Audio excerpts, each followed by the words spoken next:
like that Willie Campbell fellow, I might be interested. You let that man use your land, might as well let him plow your furrow." I declined to dignify her bawdy remark with a comment. Willie Campbell had leased the land around Dahlia House, and he had a fine crop of cotton in the ground. Egyptian cotton, and the new strain that bursts into bowls of fiber already tinted green and blue. Ignoring Jitty, who was wavering in and out of existence at the foot of the swing, I sipped my julep and rubbed Sweetie Pie's belly with the toe of my boot. "You lookin' mighty self-satisfied for a woman whose inner thighs are sore from a horse. There's a better way to get that lazy look on your face." She crystallized to the left of the swing, effectively blocking my view of the driveway. My eyebrows rose in an inquisitive arch. Only yesterday she was one hot mama in spandex and spikes. Now she looked like Sunday morning church in a black-and-white photograph. Jitty was once again hip-hopping the decades, searching for the era that best suited her current attitude. "What gives?" I asked, indicating the shirt-waist dress and sensible flats. "Your space boots need new heels?" "I've been giving our predicament a lot of serious thought. What we need around here is some conviction, a dream, something to work toward. I'm going to get it for us." On my last 3 cases, I'd been stabbed, shot, and generally bruised on all body parts. None of that struck fear into me the way Jitty did. I sat up a little straighter in the swing, taking care not to spill my julep. It contained the last bit of scraggly mint I'd been able to grow. "What do you mean by that?" "I'm talking about passion and a belief in something. Have you forgotten your mama, Sarah Booth? She believed in something, and she fought to have it."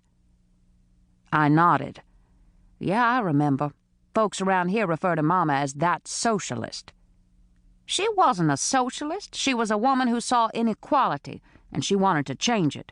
She wanted all people, no matter what color or gender, to have equal opportunity. And she started a commune on this land, which nearly sent the entire county into convulsion. It was your daddy who started the commune. Your mama just went along with it." "You know, Jitty, if I'd had normal parents and been raised to be a daddy's girl, I might have turned out more satisfactorily, from your point of view." I was a bitter disappointment to Dahlia House's resident haint. It was an uphill climb for Jitty as she tried to force me into the role of MFF, manipulative femme fatale. She wanted me wed and bred, or at least bred, so there would be an heir to reside in Dahlia House. Delaney's had occupied this land since before the war between the states. Jitty had no desire to find a new place to hang out should I not produce the next generation. "You don't have to be a daddy's girl, Sarah Booth, but it would be nice if you'd bathe and hold off on the drinking until after lunch." She pointed at the julep cup in my hand. It was fine pewter, engraved with my mother's initials in an intricate pattern of twining ivy.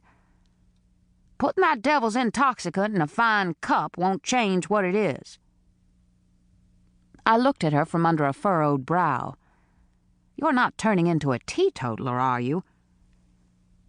I'd endured a number of different attitudes from Jitty, but I wasn't about to tolerate someone who lectured me constantly on my vices, especially not when that same someone would put me in the most intimate of acts with a perfect stranger if it would produce a child. "Nothing wrong with a drink every now and again, as long as it don't rob a person of her dreams.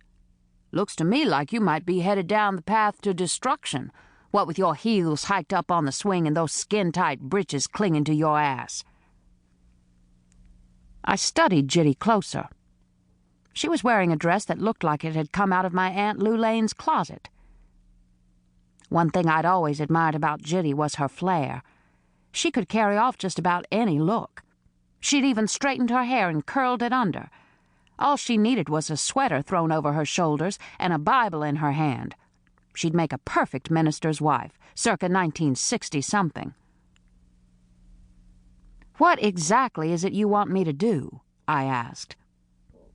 "It's a toss-up between finding you a man and finding you some work. Either one will do at this point."